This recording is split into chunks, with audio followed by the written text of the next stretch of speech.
Ողջույն, եթերում միասնության հարթակն է, մինչ բուն թեմային անցնելը կխնդրեմ բաժանորդագրվել եւ սեղմել լայքի կոճակը, դա կօգնի մեզ, որպեսզի տեսանյութերը ավելի լավ տարածվեն։ Ողջույն Վախթանգ։ Ողջույն, նաեւ հավելեմ, թողեք ձեր մեկնաբանությունները, դրանք իրականում կարեւոր են մեզ համար, իսկ այսօր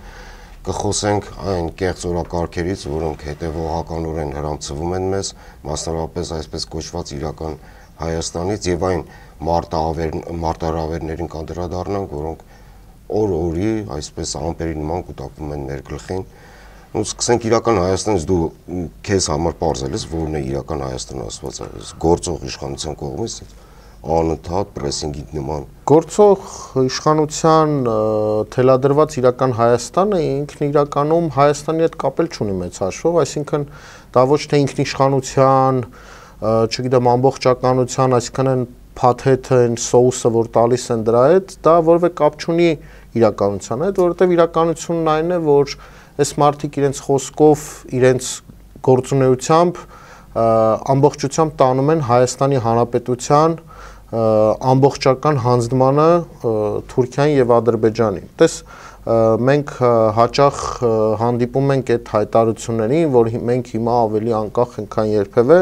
Հայաստանի Հանրապետության անկախությունը երբեք չի դրվել օրակարգում։ Այսինքն նման հարց մենք չենք ունեցել։ Այս հարցը ներդրել է գործող իշխանությունը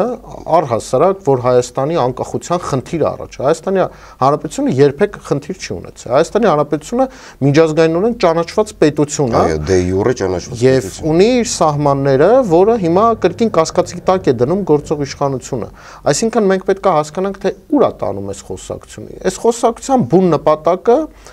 սոուսել, համեմել վախերի վրա խաղալ մարդկանց, մեր հանրության, որ գիտեք ինչ կլինի, այ հիմա որ սա չստորագրենք, նա չստորագրենք, Ադրբեջանը կհարձակվի, Թուրքիան կհարձակվի եւ այլն եւ այլն։ Բայց Հայաստանը ունեցել է եւ առայժմ դեռևս ունի անվտանգային համակարգ, որով եւ մենք մեր պետության անվտանգությունը պետք է ապահովենք։ Ինչ է անում հիմա գործող վարչախումբը։ Վարչախումբը փորձում է ապամոնտաժել այս անվտանգային համակարգը եւ դրանով ստեղծել այնպիսի իրավիճակ, որ մեր հանրությունը վախի մթնոլորտում գնա օրինակի համար սահմանադրական փոփոխությունների։ Սահմանադրական փոփոխություններից հետո գնա արդեն կամած ադրբեջանացման։ Տես Նիկոլ Փաշինյանը հաճախ խոսում է նրա մասին, որ մենք գնում ենք խաղաղության։ Օրերս Երևան դիալոգ ուրեմն այդ ֆորումի ժամանակ վարչապետի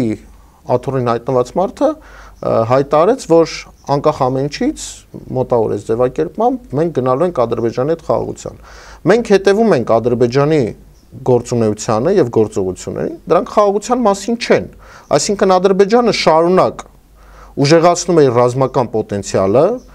դաշինքներ է ստեղծում տարբեր պետությունների հետ, Շուշիում, չէ՞։ Չէ, Բերձորում, ես շարունակեմ միտքդ, Բերձորում տեղի ունեցավ եռակողմ հանդիպում Ադրբեջանի, Թուրքիայի նախագահներն են եւ Պակիստանի վարչապետը, ընդ որում կնքվել են շատ լուրջ պայմանագրեր, այդ թվում ռազմական համագործակցության շրջանակներում, եւ ուզում եմ ընդգծեմ Պակիստանը այն պետություններից մեկն է, եթե չեմ սխալվում, միակ պետությունը, որը մինչ օրս չի ճանաչել Հայաստանի անկախությունը, Հայաստանը որպես պետություն չի ճանաչում։ Ես նաև հիշում եմ, որ 2020 թվականի պատերազմի ժամանակ Պակիստանից վարձկալներ կային, ինչի մասին հայտարարում էր նաև գործող իշխանությունը, եւ այս համատեքստում անցկացվում են նաև զորավարժություններ Նախիջևանում, արդեն որի օր զորավարժությունն է անցկացնում Թուրքիան եւ Ադրբեջանը, եւ այս ամեն ինչը տեսնելով խոսել նրա մասին, որ Ադրբեջանը գնում է մեր հետ խաղաղության, ուղղակի պարզունակ միամտություն կարելի անել, եթե չիմանանք, թե մենք ում հետ գործ ունենք։ Մենք գործ ունենք մարդկանց հետ, ովքեր Հայաստանում իշխանություն են զբաղեցնում, հա, այսպես ասած, իշխանության աթոռ են զբաղեցնում, եւ այդ իշխանության ողջ նպատակը ադրբեջանացման պրոյեկցիայի մեջ է։ Ադրբեջանի նախագահան օրեցօր խստացնում է իր հրետորաբանությունը։ Ամեն օր, եթե մենք 2 տարի առաջ լսեինք Ադրբեջանի նախագահան եւ հիմա ավելի խորացված է պահանջները։ 300,000 ադրբեջանցի Հայաստան բերել, դրա համատեքստում խոսել, որ դե գիտեք Հայաստանը մեր համար վստահելի չի եւ դրա համար պետքա լինեն իր համար եղբայրական պետության ոստիկանություն կամ դատական համակարգ, այսինքն այս խոսույթը բերում է նրան, որ մենք պետքա Հայաստանի Հանրապետությունում պետքա լինեն թուրքական զինված ուժեր, դա կլինի ոստիկանի համազգեստով, թե կլինի դատախազի, թե դատավորի համազգեստով, միևնույն է թուրքական ուժային ծառայություններ են պատրաստվում բերել Հայաստան։ Սա եթե մենք պատմության էջերով նայենք, 15 թվականին հո չէին ասում ձեզ տանում ենք մորթելու։ Ընդ որում այդ հայտարարությունները գործող իշխանության կողմից ծափերով են ընդունվում, ողջունելով, այո, ասում է ազգային ժողովի նախագահ 300,000 ադրբեջանցի պետք է գա, ինչպես որ մենք պահանջում ենք, որպեսզի արցախցիները վերադառնան իրենց տները, նույն կերպ պետք է 300,000 ադրբեջանցի գա Հայաստան։ Բայց հարցը հետևյալն է, եթե մենք абսուրդային ինչ-որ զուգահեռներ են անցկացնում։ Տես, զուգահեռի մեջ դու շատ լավ ես նշում, ասում է մենք էլ պետք է գնանք այնտեղ, հայերը, արցախցիները պետք է գնան իրենց տներ, բայց արդյոք Հայաստանի վարչապետը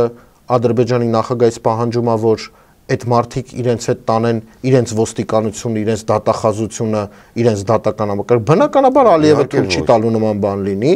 եւ այդ վերադարձը ճակերտավոր համադրել այն վերադարձի հետ, որի մասին որ խոսում Ալիևը, ուղղակիորեն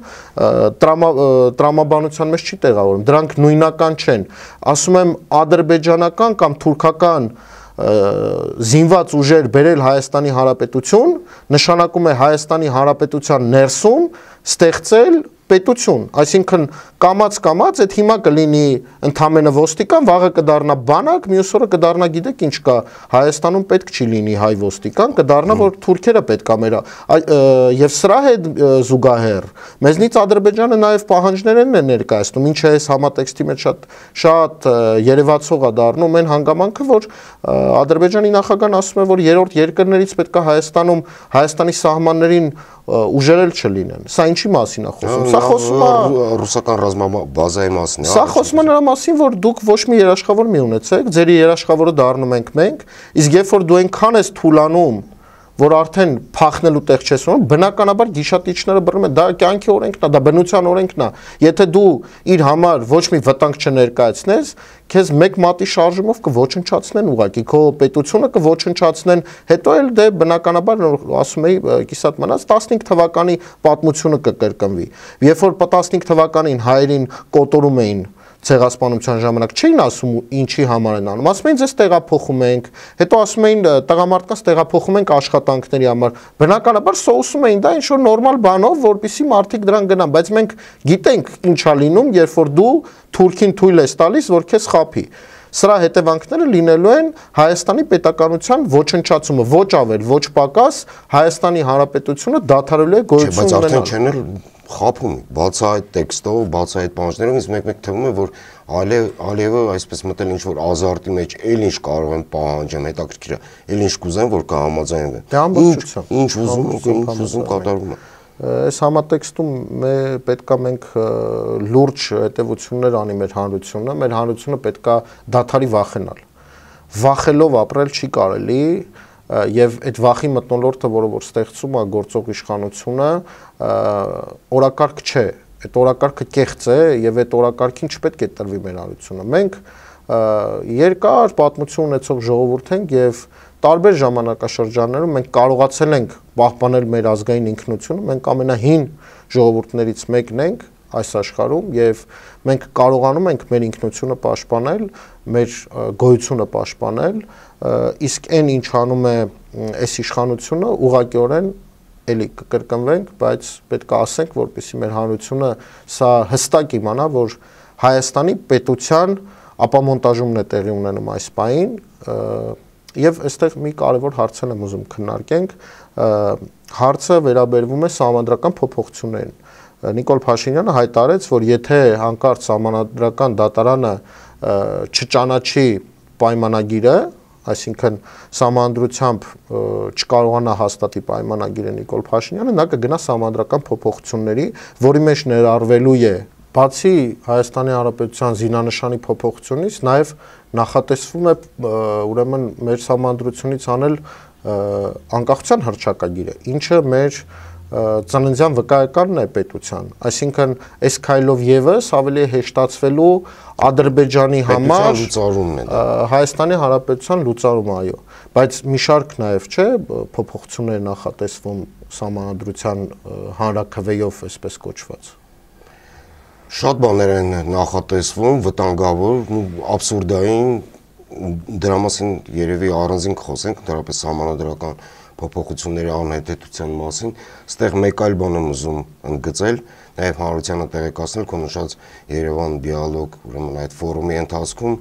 գործող վարչապետը Հայաստանի հայտարարեց, որ բացի խաղաղության պայմանագրից նախատեսվում է ստորագրել այլ պայմանագրեր, sense հպանցիկ անցավ առանց նշելու թե ինչ նախապատրաստվում են պայմանագրեր, ինչ պայմանագրերի մասին է խոսքը, ոչ մեկ բառացիորեն չի խոսում։ Ես սրա համատեքստում խոսում են ադրբեջանական աղբյուրներն են արդեն բացահայտ ասում, ինչ են պահանջում, ոնց են պահանջում են մեր չլինելը։ Եվ մենք ծափ ենք տալիս եւ ասում ենք մենք ուժեղացնում ենք մեր պետությունը։ Դե արի մենք չասենք մենք,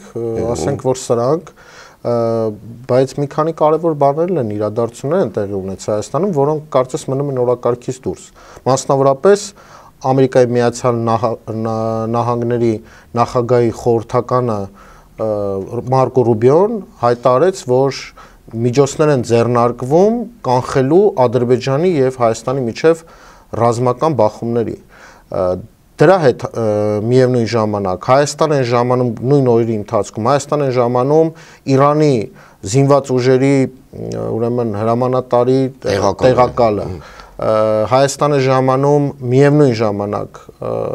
Ռուսաստանի Դաշնության արտաքին գործերի նախարարը ինչ է տեղի ունենում, ինչի մասին է խոսակցությունը գնում, ինչ ռազմական բախման մասին խոսք կարող է լինել, Հայաստանի իշխանությունները լռում են, բայց մենք տեսնում ենք, որ Ադրբեջանի կողմից իրականացվում են լայնածավալ զորավարժություններ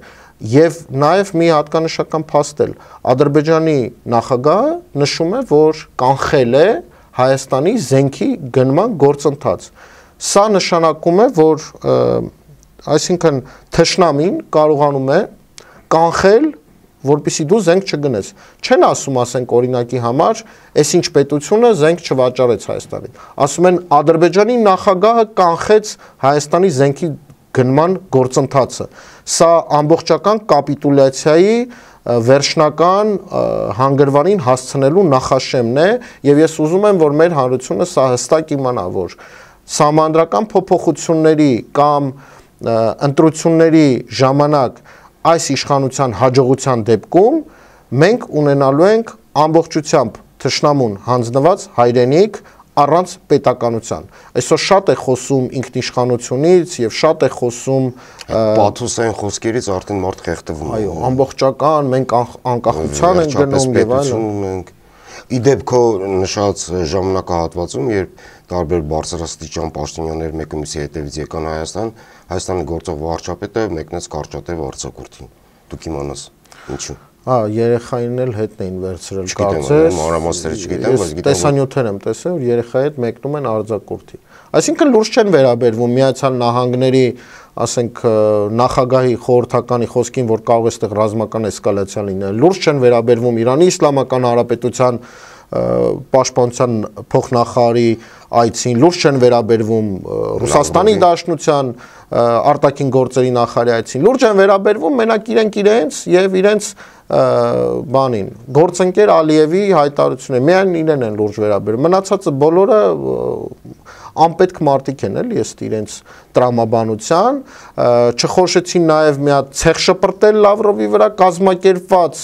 այդ պրոեվրոպական ինչ որ ուժերի կողմից այդ գրանտայետների կողմից կազմակերպվեցին ակցիաներ ընդդեմ Ռուսաստանի Դաշնության այցին Երևան դիալոգի ժամանակ Ֆրանսիայի ներկայացուցիչը խոսում էր պուտինիզմի դեմ պայքարից Հայաստանում ինչ գործ ունեք դուք խոսեք Հայաստանում պուտինիզմի դեմ պայքարից դուք գնացեք ձեր երկրում խոսեք պուտինիզմի դեմ եք պայքարում ինչի դեմ եք պայքարում դուք Հայաստանի Հանրապետությունը այս վիճակում այս ծանր վիճակում դուք ձեզ դաշնակից եք համարում Հայաստանին բայց փորձում եք անգամ այդտեղ մեզ մի հատ եւս մեկ հարված հասցնել։ Մենք պետք է շարունակենք Ռուսաստանի Դաշնության հետ մեր հարաբերությունները ենք, այլ ընտրանք չկա։ Մեր շուկան ամբողջությամբ ուրեմն կախված է, լավ, եթե ամբողջությամբ չէ, մեծ մասամբ կախված է Ռուսաստանի Դաշնությունից։ Այսինքն այս մեջքից խփելու գործելավոճը, սա դաշնակցի գործելավոճ է, կամ էդիշ դաշնակիցներ են, որ ես չեմ տեսնում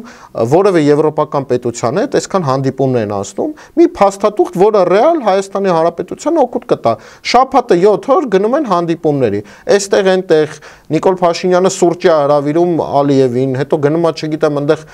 մեկի հետ հանդիպում, մյուսի հետ հանդիպում, բայց ըստ էության, որ ասում ես ինչ արեցիք, լավ գնացիք այնտեղ, ձեր գործունեության հիմքում ինչ կար, այսինքն ինչ որ փաստաթուղթ կա, մի բան բերեցիք Հայաստան, ոչ մի բան, ուղղակի գնում են հանդիպում են, ինչ կա, ոնց եք, ոնց չեք, այդքանով ավարտվում է։ Նույնիսկ չեն աջակցում Ֆրանսիայի նախագահին, որը ըստ էության ընտանեկան բռնության զոհ է դարձել, գոնե այդ մակարդակով ինչ որ, բայց նաև մեղադրեցին Ռուսաստանի Դաշնություն, մեղադրեցին Ռուսաստանի Դաշնությունը։ Դե այս ամբողջը հիշեցնում է շատ զվարճալի կրկեսի։ Մենք ուղղակի պետք է հասկանանք, որ այն աշխարհը, որ կառուցում է մեր շուրջ գործող իշխանությունը, գոյություն չունի։ Այն Եվրոպան, որը մեզ ներկայացնում է գործող իշխանությունը ամեն հարթուկից գոյություն չունի, այն մարդիկ, ովքեր երեք դեռ տաքսի էին վարում, այսօր դարձել են լուրջ միջազգային քաղաքագետներ, չգիտեմ, քաղաքական մեկնաբաններ, ես նայում եմ երբեմն փորձում եմ պսիխիկաս կարգավորել եւ փորձել ինչ-որ մի կերպ նայել են հաղորդումները, որոնք մեկն է հեռարձակում, հանրային հեռուստաընկերության տաղավարում մարդիկ են, ովքեր չունեն անցյալ, որևէ քաղաքական անցյալ չունեն, որևէ կապ չունեն քաղաքականության հետ, ինչ որ վերջի մի քանի տարում հայտնվել են միանգամից հանրայինի երթերում եւ ինչ որ բաներ են ասում մեր ժողովրդին, ինչ որ բաներ են համոզում, մեր ժողովուրդն էլ միամտաբար կարծում է թե եթե հանրային հեռուստատեսությունը, ուրեմն մարդը իրենից ինչ որ բան պետք է ներկայացնի, բայց այդ մարդիկ ոչ մի բանի մասին պատմությունով մարդիկ են, այդ մարդիկ կապ չունեն քաղաքականության։ Ամենայն հարգանքով բոլոր տեսակի մասնագետների նկատմամբ, բայց երբ որ դու մեկ օր չգիտեմ, զբաղվում ես, ասենք, շինարարությամբ, հաջորդ օրը դառնում ես քաղաքական վերլուծաբան եւ գնում ես հանրային հեռուստատեսություն եւ սկսում ես ինչ-որ բաներ ասել ժողովրդին, ակնհայտ է, որ այդտեղ ճշմարտություն չի լինելու, այդտեղ լինելու է ուղղակի թելադրված ուրեմն ինչ-որ տեքստեր, որոնք պետք է արտասանվեն, իսկ այդ տեքստերը թելադրվում են կառավարության շենքից, ես ձեզ վստահեցնում եմ, սրա հիմքում ընկած է ուղղակի մեր ժողովրդին մոլորության մեջ պահելը։ Այսինքն գնում ենք Եվրոպա, միևնույն ժամանակ Արադ Միրզոյանը հայտարարում է, որ մենք որևէ դիմում չենք տվել Եվրոմիությանը, բա ինչի համար եք այդ օրենսդրությունը ընդունում, եթե դուք դիմումը չեք տալու, եթե դուք չեք գնում Եվրոպա, ինչի համար եք ազգային ժողովում օրենք ընդունում։ Այսինքն խեղկատակության մի հատ ինչ-որ վիճակ են ստեղծել եւ խաղում են մեր ժողովրդի վախի վրա, որ ես հենց դրան եմ ուզում տանել, խոսակցությունը ամբողջությամբ լիովին համաձայն եմ հետդ, որ հանրությանը վաճառում են վախերը, մեր վախերը վաճառում են մեզ վրա։ Այդ դրա դեմը պետք է առնել։ Դե դրա համար էին ասում, որ մենք 12000 դասալիկ ունենք, դրա համար էին ասում, որ տղաները զոհվեցին հանուն ոչինչի, դրա համար են ասում, որ պատերազմի դաշտից մարդիկ փախնում են եւ այլն։ Այս ամբողջ խոսակցությունները հենց դրա համար է, որ մենք մեր հասարակությունը կարծի, որ Հայաստանի Հանրապետությունը ոչ բանակ ունի, ոչ պաշտպանվելու հնարավորություն ունի, չգիտեմ, Ռուսաստանի Դաշնությունը զենք չի մատակարարում եւ այլն, եւ այսպես շարունակ միշտ ամեն ինչ մատակարարվում էր, միշտ ամեն ինչ նորմալ էր, մենք ունենք մեր անվտանգությունը։ Այդ ոնց եղավ, որ 18 թվականից հետո այդ ամեն ինչը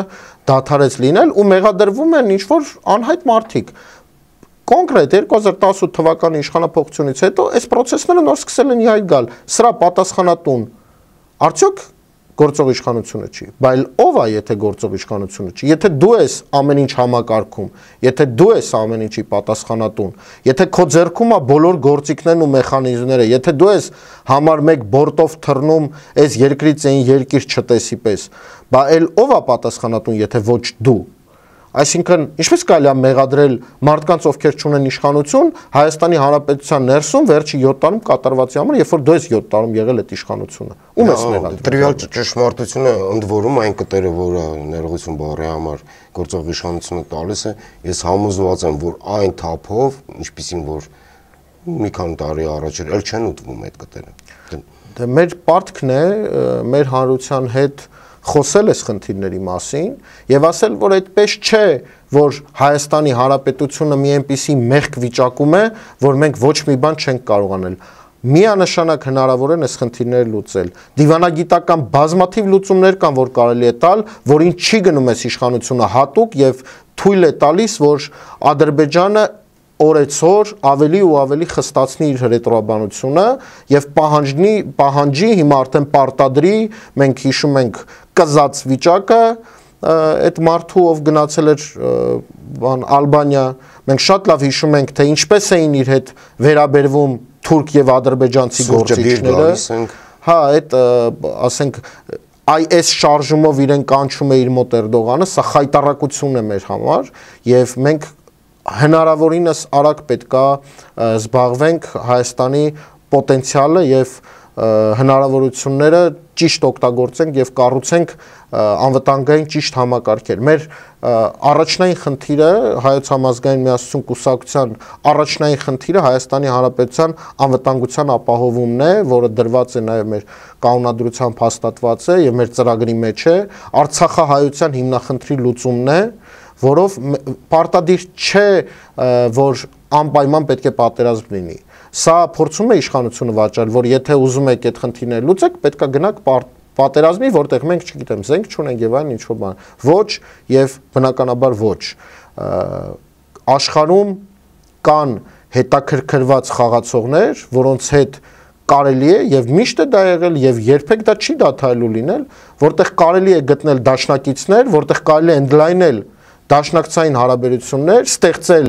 անվտանգային համակարգեր եւ լինել այդ համակարգերում, որով որ կարելի է մեր հիմնախնդիրների լուծումները տալ, այլ ոչ թե Հայաստանի Հանրապետությունը ուղղակի հիմնահատակ քանդել եւ ասել, որ մենք հանկարծ եթե հիմա թուրքական բանակայինները չգան Հայաստան, ուրեմն մեր վրա կհարձակվեն եւ չգիտեմ, մեզ կոչնչացնեն եւ այլն եւ այլն։ Սրա մասին մեր հանրությունը պետք է մեր պարտքն է մեր հանրությանը սրա մասին ասել։ Հանրությանը կուզենայի ասեի, որ բավական է խաբվել, մեզ բոլորիս խաբելով տանում են դեպի անդունդը եւ դա անխուսափել է լինելու, եթե մենք ինքներս դրա դեմը չառնենք։ Բերեք վերջ տանք մեր վախերը, ինչպես Հայկն է ասում, գնել մեր սեփական վախերը,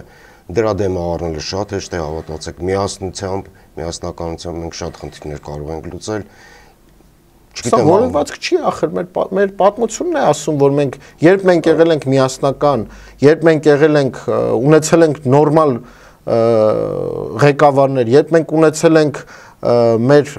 ազգային համախմբումը, մենք հաղթել ենք։ Մենք դուրս ենք եկել ամենածանր իրավիճակներից։ Սա ամենածանր իրավիճակը չէ։ Մենք ունենք ժամանակ վերակառուցվելու, վերակազմակերպվելու եւ այս մարտահրավերների դեմ գնալու։ Իդեպ շատ կարեւոր եւս մեկ արձանագրում, որ սահմանադրական փոփոխությունների առհասարակ process-ը, սահմանադրական փոփոխությունների մեկնարկը կապ չունի ժողովուրդը դեմ կքվեարկի թե կողմ, լեգիտիմացնում է Ադրբեջանի պահանջները, եթե Հայաստանի իշխանությունը տանում է սահմանադրական փոփոխությունների հանրաքվեի, դա արդեն իսկ նշանակում է, որ մեր իշխանությունը համաձայն է թուրքական պահանջների հետ, եւ սա խստացնելու է Ադրբեջանի պահանջները, եւ սա ներկայացվելու է միջազգային հանրության Ալիևի կողմից, եւ վստահեցնում եմ ինքը դրանից կօգտվի։ Մենք չպետք է գնանք ոչ սահմանադրական փոփոխությունների հանրաքվեի, ոչ անիմաստ աննպատակ կապիտուլյացիոն փաստաթղթերի, որի վերնագիր ուղղակի ջնջվել է կապիտուլյացիա բառը հանվել է եւ դրա տեղը դրվել է խաղաղության պայմանագիր։ Չկա խաղաղություն, երբ քո թշնամին օրեցօր զինվում եւ դաշինքներ է ստեղծում ռազմական, երբ սահմանի տակ զորավարժություններ անում, երբ կրակում եք քո գյուղերի վրա, չկա խաղաղություն, չի կարող այդպիսի խաղաղություն լինել։ Խաղաղություն կարող է լինել միայն այն պարագայում, երբ որ թշնամին գիտի, որ եթե ինքը հարձակվեց քո վրա, ինքն ունենալու է մաքսիմալ շատ կորուստներ, թե տարածքային, թե ուրեմն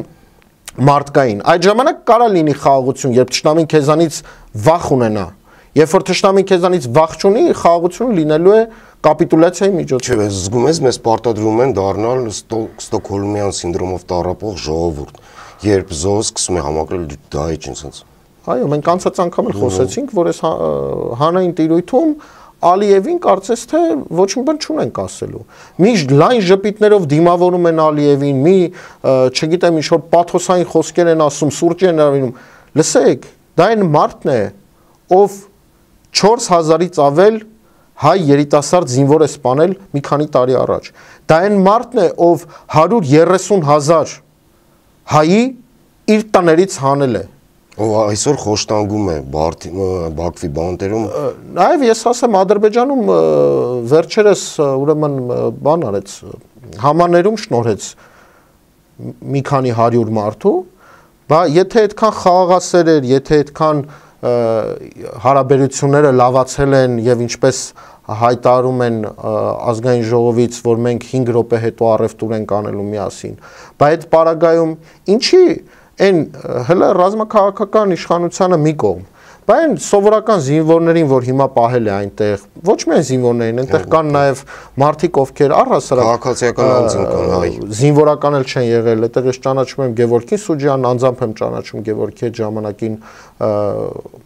որոշակի գործունեություն ենք միասին ծավալել, նա զինվորական չի եղել, բայց այդ մարդկանց ինչի բաց չի թողում այդ ձեր խաղաղասեր ընկերը, ում հետ ուզում եք 5 րոպե հետո առևտուր անել։ Ինչի մասին է խոսքը։ Այսինքն ակնհայտ այս մարդիկ ստիպում են մեզ գնալ զիջումների անդադար անվերջ ու ամեն ինչում։ Թե եթե մի պա դա սահմանի վրա գյուղ վերցնելն էր, հիմա արդեն ախորժակներ այնքան են մեծացել, որ այդ մարդիկ ասում են մենք գալու ենք 300,000 մեր բանակով, մեր դատախազությունով, մենք գալու ենք եւ հələ Հայաստանն էլ պետք է փոխհատուցի այդ մարդկանց իբր թե կորցրած բնակավայրերի գումարները։ Եվ այստեղից էլ ասում են դե մենք էլ կգնանք Բաքու։ Դուք կգնաք Բաքու հայկական ոստիկանությունով, բնականաբար ձեզ այդպիսի բան ոչ մեկ թույլ չի տա, անգամ արտաբերեք ձեր բերաններից կզած եւ վախվորած իշխանությունները թուրքերից պետք է հեռացվեն եւ մեր ժողովուրդը ունի այդ պոտենցիալը, մենք ունենք այդ պոտենցիալը, որպեսզի ունենանք զարգացող անվտանգ հայրենիք, որտեղ մենք չենք վախենա հարևաններից, այլ կստեղծենք արժանապատիվ ու իրական խաղաղություն, որը հիմնված կլինի թշնամու վախերով Հայաստանի Հանրապետությունից, երբ որ մեկ գնդակի դիմաց 10 գնդակ կստանա թշնամին։ Այդ ժամանակ կլինի խաղաղություն։ Իհարկե կլինի, երբ որ իմանա, որ մի հատ կրակի 10 պատասխան է ստանալու, ինչի մասն է խոսքը, չի կրակի։ Սրա մասին է խոսքը, թե չէ սենց ամբողջական զիջումներով մենք գնում ենք Հայաստանի Հանրապետության հանձնմանը Թուրքիային, բանցիկով փաթեթավորած Նիկոլ Փաշինյանը տանում է Հայաստանը հանձնելու Ադրբեջանի եւ Թուրքիային։ Այս է ամբողջ իրականությունը արգելի հայրենակիցներ։ Եվ չի կարելի վախենալ, պետք չի վախենալ, առհասարակ վախով ապրել չի կարելի։ Ինչից ենք վախենում։ Մի կյանք ենք ապրում, որից հետո պետքա մեր սերունդները այստեղ ապրեն։ Բանակում փորձում են փողով մարդկանց բանակից ազատել, որպեսզի մարդիկ չծառայեն։ Այսինքն օրինական ձևով ասում են ժողովուրդ ջան, գումար տվեք, կարևորը գումարն է։ Բանակը պետք չի, զինվորը պետք չի, գումարն է պետք։ Էսա մոտեցում էս իշխանության, էսա ամբողջ տրամաբանությունը, ապա մոնտաժել բանակը, ապա մոնտաժել ցանկացած դիմադրություն, ազգային անվտանգության ծառայությունը։ Ես կներես մի խոսքով եւս ուզում եմ դիմել։ Ես իմ անցած ուղում առնչվել եմ շատ ոստիկանության ուժային կառույցների հետ, բազմաթիվ մարդիկ կան ու ճանաչում են, ովքեր որ հիմա ինձ դիտում են, ես դիմում եմ այդ մարդկանց։ Ձեր ընկերներից շատերը աշխատանքից ազատվել են, վստահ եմ դուք դրա մասին գիտեք, ես հաճախ հանդիպում եմ ոստիկանության այն աշխատակիցներին, ովքեր վերջերս աշխատանքից դուրս են եկել։ Աշխատանքային բերումով ես աշխատել եմ արտակարգ իրավիճակների նախարարությունում, այնտեղից են մարդիկ ազատվել աշխատանքից եւ վերակառուցվել է այս նախարարությունը եւ այլն։ Բազմաթիվ մարդիկ աշխատանքից դուրս են եկել եւ վերջերս մի ոստիկանի հետ հանդիպման ժամանակ ասացի դու ինչի համար ես դիմումդ գրել դուրս եկել, ասաց ես ասաց չեմ ուզում պատասխանատվության առաջ կանգնեմ, երբ որ սրանք գնան, որովհետեւ այն ինչը որ ինձ ասում են որ ես պետք է անեմ, քրեորեն պատժելի է։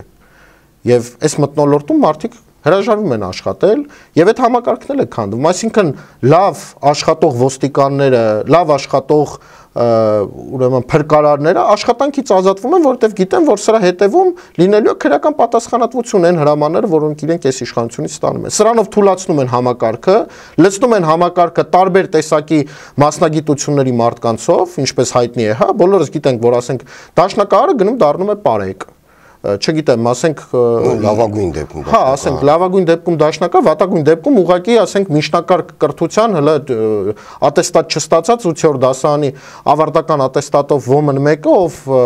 մաքսիմումը որ կարող է անել, ասենք կարտոֆիլ ցանելը գնում դառնում է պարեկ։ Շեմը անցած անգամ խոսեցինք, բարձրացրել են, այսինքն ով ուզի, երբ ուզի կարող է գնալ դառնալ պարեկ։ Սրա հետևում ի՞նչ է։ Սրա հետևում այն է, որ մասնագիտացած մարդկանց աշխատանքից ազատեն, այն ովքեր ունակություն ունեն մտածելու, եւ բերեն այն մարդկանց, ովքեր ուղղակի կատարածություն եւ չեն էլ հասցնում մտածել նրա մասին, որ այ այս հրամանը կատարելու համար վաղ ինքը եւս պատասխան է տալու։ Սրանով համակարգը քանդվում է, թուլանում է եւ վերջում ի՞նչ է նայելու։ Ազգային անվտանգության ծառայությունից մի քանի ստորաբաժանումներ արդեն առանձնացրել են։ Խոսք է գնում, որ ինքը առհասարակ ազգային անվտանգության ծառայությունը 2018 թվականից սկսած կամաց փորձում են այս իշխանությունները ապամոնտաժել։ Չնայած մեծ դիմադրությանը, բայց որոշ ստորաբաժանումներ հաջողվեց հանել համակարգից։ Այս համատեքստում ինչ է տեղի ունենալու։ Դառնալու է մի վարչություն, որը զբաղվելու է հետախուզությամբ, որի ղեկավարը ինչ-որ անհասկանալի աղջիկ է, հա։ Քրիստինա Գրիգորյան, չէ, հենց անուն ազգանուն ունի այդ մարդը։ Փաստորեն կա նման մարդ, ես տեղակ չէ։ Արտաքին հակահետախուզության վարչության մարդը առհասարակ կապ չունի այդ ամեն ինչի հետ։ Այն մեկին դնում են, չգիտեմ, միկին դնում են այնտեղ նախարար, մյուս կնոջը դնում են այնտեղ կալանավորների ղեկավար եւ այլն եւ այսպես շարունակ։ Սրանով թուլացնում են համակարգը, ջարդում են դիմադրությունը եւ հաջորդ քայլով ուղղակի լուծարում են։ Միացնելու են, հետո լուծարեն, այսինքն կամաց քանդում են ուժային կառույցները, որպեսզի մեր հարևանությամբ գտնվող թշնամիները իրենց զորքով գան եւ դա լրացնեն։ Այս է ամբողջ տրամաբանությունը եւ խնդիրը, որը դրված է իշխանության առաջ, հարգելի հայրենակիցներ։ Այսքանը։ Ամփոփելով ասեմ, որ մենք իրականում ունենք լուրջ ներուժ եւ այդ ներուժը օգտագործելու ենք, այն չի կարող անեանալ։ Ինչ կարող եմ ավելացնել, ազատվեք ձեր վախերից։ Լավ եղեք, եւս մեկ անգամ կխնդրենք սեղմել լայքի կոճակը եւ բաժանորդագրվել մեր YouTube-յան ալիքին, դա կարեւոր է, որպեսզի տեսանյութերը շատ տարածվեն եւ մարդիկ հնարավորություն ունենան հետեւելու մեզ։ Շնորհակալություն, ստեսություն։ Հաջողություն։